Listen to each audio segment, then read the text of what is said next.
Les concerts vont-ils être annulés pour cause de grippe A? Le prochain stade d'alerte, prévu par l'OMS, prévoit en effet de suspendre les activités collectives, comme les spectacles, les foires ou les salons.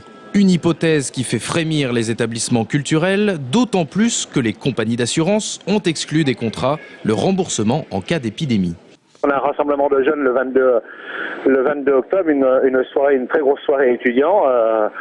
Et effectivement, dans ce cas-là, je rappelle que nous ne sommes pas nous producteurs. Donc ce qui va se passer, c'est que nous remboursons bien entendu l'intégralité des billets qui ont été vendus. Nous avons consulté bien évidemment nos assureurs, trois gros assureurs, et dont un est courtier pour des assurances mondiales.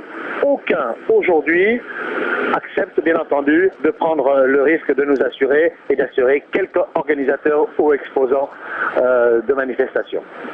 Il existe pourtant à Tours un courtier qui assure l'inassurable. Son business habituel, le paiement des rançons en cas de kidnapping ou bien les journées d'intempéries sur les tournages de films. La société britannique Tech5 pour laquelle il travaille a bien l'intention de tirer profit de cette situation de crise. On est aujourd'hui en France simplement 2 courtiers à pouvoir proposer à l'ensemble du marché français pour tout événement organisé par une entreprise française le rachat de cette exclusion de retrait d'autorisation administrative de la part de l'État ou de la préfecture pour risque de pandémie H1N1. Ça veut dire quoi? Ça veut dire qu'aujourd'hui, s'il y a pandémie, l'organisateur de l'événement sera indemnisé si jamais son événement est annulé par la préfecture.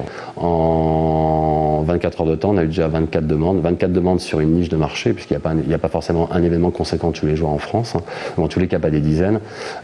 C'est beaucoup en matière de volume de demande. Oui. Il faut reverser 6% de son budget pour être protégé par cette assurance. Et comme chaque événement culturel dispose en moyenne d'une enveloppe de 300 000 €, l'affaire s'annonce juteuse.